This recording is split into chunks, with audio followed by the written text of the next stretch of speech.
Oh. Vu le temps qu'il fait dehors, cet après-midi, on va rester au chaud. Je vais alimenter le poêle à bois, préparer la soupe pour ce soir, la faire cuire sur le poêle. Et ça devrait bien se passer. Et je vais surtout en profiter pour vous parler de notre poêle dans la tente. J'ai pas mal de choses à dire. On va parler des accessoires de sécurité, des accessoires pour faire son bois, des outils vraiment pratiques. Et puis je vous montrerai un peu comment nous on l'a installé. Je vous expliquerai pourquoi on l'a installé de cette façon-là, les accessoires qu'on a utilisés pour que le cornet traverse la toile sans la brûler. Voilà, on va parler de tout ça dans cette vidéo. Pour ce soir, ça va être soupe de courge butternut. C'est l'automne, ça fait plaisir de se faire des bonnes soupes sur le poêle à bois. Ça nous change de notre petite cuisine du fourgon aménagé. Et c'est pour ça que le poêle à bois pour nous c'est un indispensable. C'est parce que c'est cette ambiance qu'on cherche. Si on choisit d'arrêter un petit peu la vie en fourgon aménagé quelques temps pour se poser avec le fourgon et la tente, et si on se pose l'automne, c'est parce qu'on adore cette ambiance. Le soir, passer la soirée au coin du feu, aller ramasser des champignons, des châtaignes, faire griller ça, cuisiner au feu. C'est une ambiance de camping qui est vraiment géniale. Et pour cette ambiance-là, le poêle il est indispensable. Déjà, il nous permet de chauffer la tente, forcément. Voilà, une tente, c'est quelque chose de pas du tout isolé. Même si c'est isolé un peu du froid, du vent et de la pluie, ça reste juste une toile de coton. Donc voilà, il faut un poêle pour pouvoir la chauffer. Ça va nous permettre aussi de cuisiner dessus. Moi j'adore la cuisine au poêle à bois, j'adore cuisiner en général, et là ça fait vraiment plaisir par rapport aux petits réchauds qu'on a dans le fourgon, de pouvoir cuisiner avec des marmites, cuisiner avec des moules en fonte, pouvoir cuisiner plein de choses sur le poêle à bois, c'est top. Et puis ça nous permet aussi de chauffer l'eau, donc de chauffer l'eau pour la douche, pour se doucher le soir avec de l'eau chaude, chauffer de l'eau pour les petits déjeuners, forcément faire des thés, mais aussi chauffer un petit peu d'eau pour faire les lessives. Donc le poêle à bois c'est vraiment un indispensable pour notre plaisir de camper en automne. Les derniers bouts. Et c'est bon. On va mettre ça à chauffer. Tac. La petite soupe pour ce soir. La grosse soupe même. On en a pour plusieurs jours. Le premier point que je voulais aborder, c'était par rapport à la sécurité. Parce que quand on met un gros poêle à bois, même un petit, dans une toile de tente qui va être en coton, avec un sol en plastique et pas mal de matériel autour qui peut être inflammable, il y a quand même des risques, donc il faut faire attention. La première chose qu'il est important de faire, c'est de mettre un tapis anti-feu au sol. C'est un tapis anti-braise. Ça c'est la marque Eluteng. Pour tout le matos que je vais vous présenter dans cette vidéo, je vous mets tous les liens en description, comme ça au moins vous pouvez avoir toutes les références. Il est super bien, franchement, on a déjà fait tomber plusieurs fois de la braise dessus, ça n'a jamais pris feu, il n'a jamais cloqué, il n'a jamais noirci. Et ça a vraiment évité de faire tomber une braise sur le sol dans la tente. Si on a laissé un sol enherbé avec un peu de bois et tout, ça pourrait prendre feu et puis pas foutre le feu aussi au sol de la tente qui là est en plastique. Donc un tapis de sol anti-feu c'est bien. Deux autres choses qui sont importantes à avoir, c'est un extincteur. Nous on en a toujours un dans le fourgon aménagé. Quand on est en tente, on le met proche du poêle parce que c'est là où il y a le plus de risques. En cas de feu, c'est bien de pouvoir éteindre tout ça. On peut utiliser aussi des couvertures anti-feu. C'est des accessoires qu'il faut vraiment avoir quand on vit en fourgon ou en tente. C'est vraiment des accessoires indispensables pour moi. Un détecteur de monoxyde de carbone aussi, quand on a un gros poêle à bois comme ça, avec du tirage, ça va consommer beaucoup d'oxygène, ça peut émettre beaucoup de monoxyde de carbone, et voilà, une tente comme ça, c'est pas imperméable, ça reste perméable, mais pour la sécurité, nous on sait qu'on peut le mettre aussi dans le fourgon si jamais, c'est vraiment bien d'avoir ça. Et une dernière chose que je recommanderais vraiment, c'est d'avoir aussi un bon kit de secours, parce que qui dit poêle à bois dit brûlure, mais aussi dit blessure, parce qu'on va utiliser une scie, on va utiliser une hache. Donc avoir un bon kit pour gérer les brûlures, pour gérer les coupures et pour potentiellement gérer des coupures graves.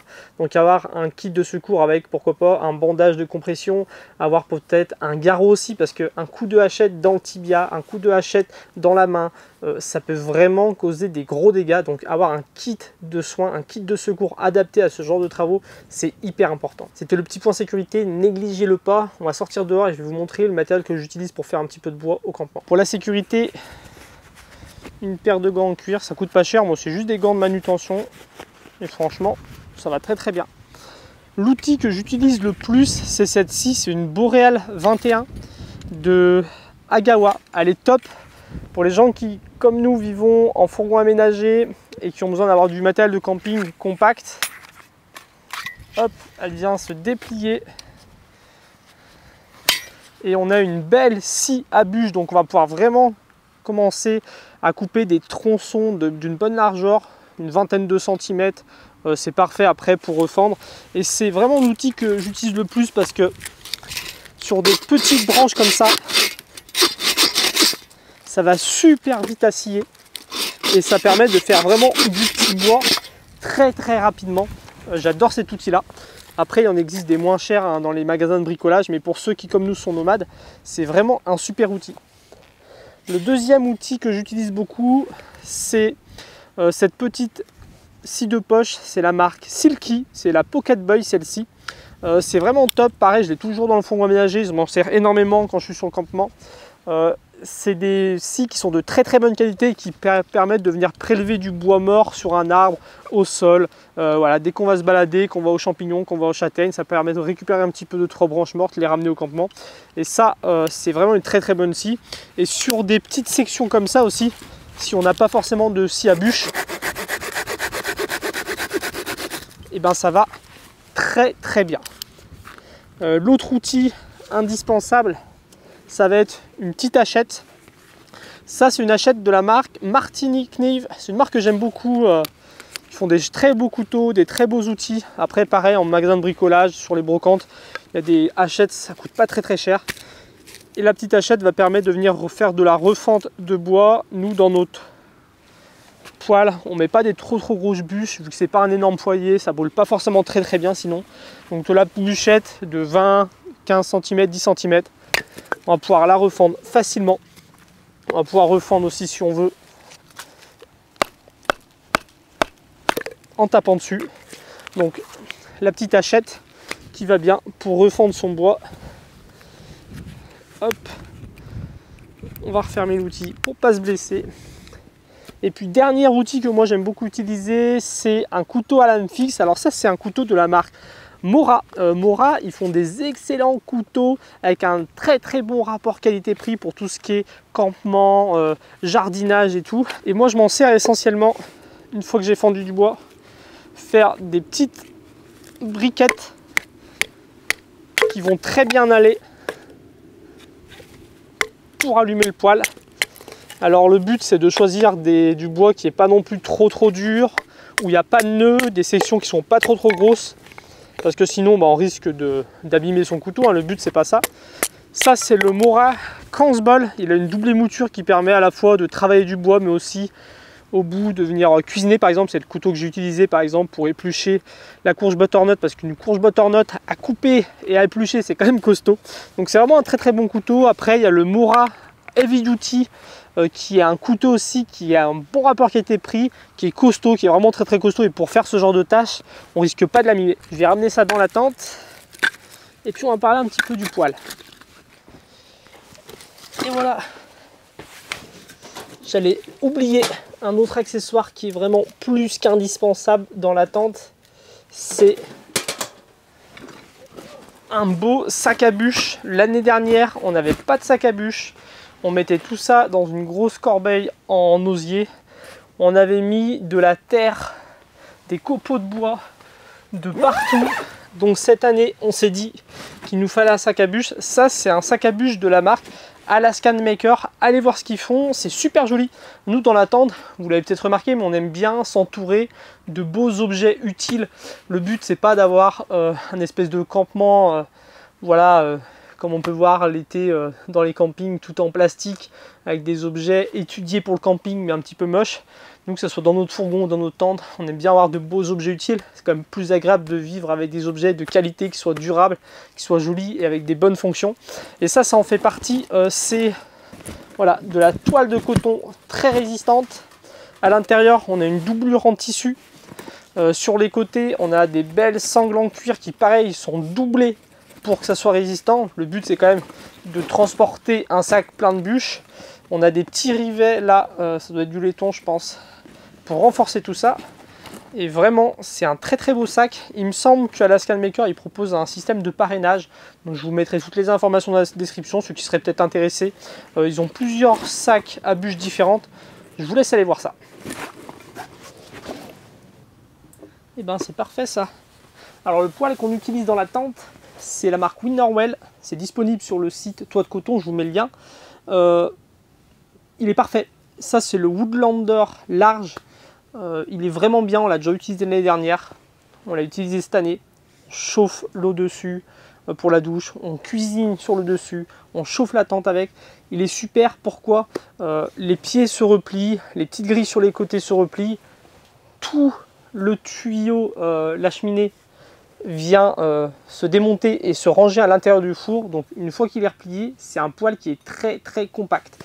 Après c'est un poêle qui est bien parce que comme je l'ai dit, il a une surface plane, donc dessus on va pouvoir poser sa douche par exemple pour la faire chauffer, on va pouvoir se faire chauffer des casseroles, on va pouvoir faire chauffer des moules à gaufres, des moules à sandwich, donc on peut cuisiner dessus, donc ça c'est vraiment génial. On a des petits supports sur les côtés pour pouvoir venir pendre des ustensiles de cuisine, des ustensiles pour le poêle, des torchons à faire sécher, poser des bûches pour les faire sécher, donc ça c'est cool. Et il existe tout plein d'accessoires qui vont avec ce four là. Il y a un petit container qui vient pouvoir se mettre sur le dessus ou sur les côtés pour pouvoir faire chauffer de l'eau.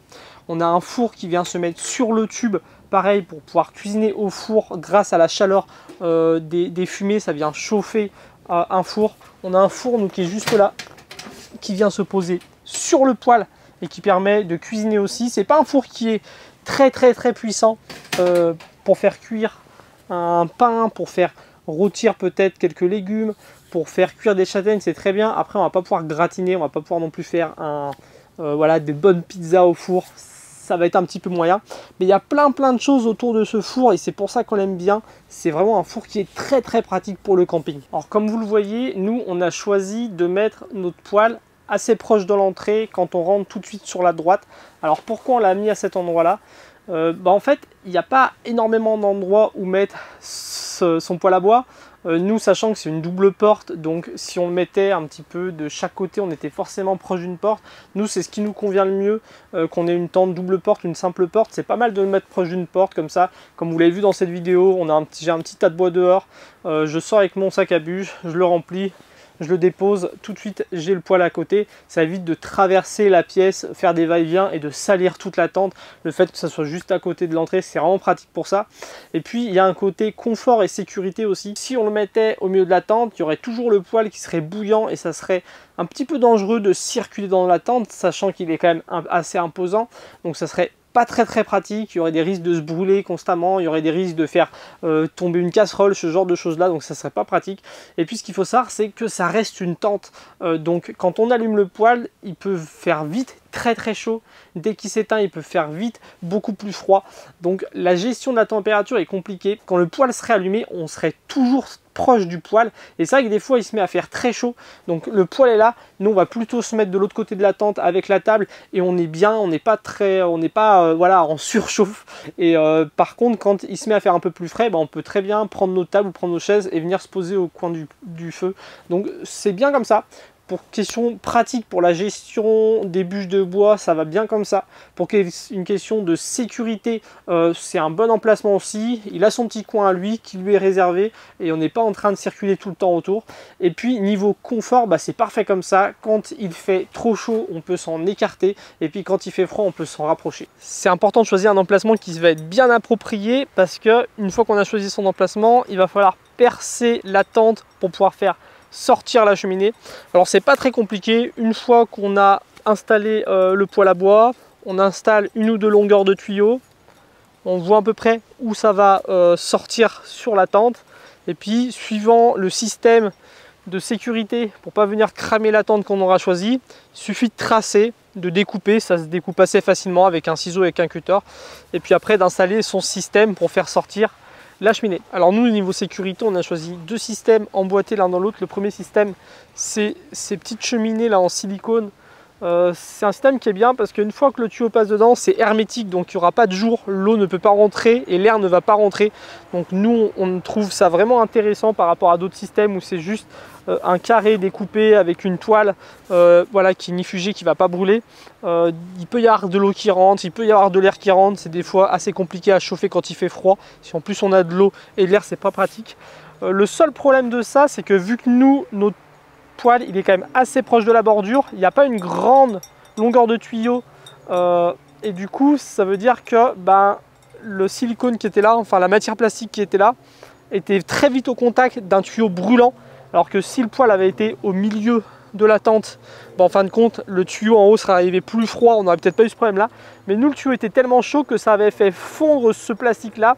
Alors ça n'a pas pris feu, ça a juste fondu, ça l'a séché, ça l'a craquelé, mais ça n'a pas fait de fumée toxique ou de feu. Donc ce qu'on a fait cette année, c'est qu'on a rajouté ce manchon là. Donc ça c'est un manchon où il y a plusieurs épaisseurs d'inox avec un vide d'air à l'intérieur. Des petites grilles ici pour venir faire échapper la chaleur.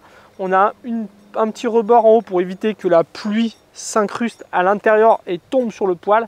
Et là, je ne pourrais pas poser ma main sur cette partie-là parce que c'est brûlant. Alors qu'ici, vous le voyez, je peux poser ma main. C'est pas très chaud. Donc on a un tuyau qui va être chaud en bas, chaud au-dessus.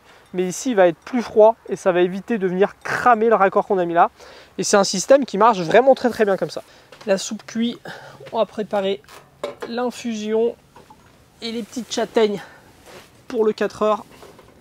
Je sais pas ce que vous en pensez, mais avoir un poêle à bois dans sa tente, c'est quand même une façon agréable de faire du camping. J'espère que cette vidéo aura été assez claire. J'avais pas mal de choses à dire parce que voilà, moi c'est des questions que je me suis posées l'année dernière quand j'ai commencé à installer le poêle dans la tente.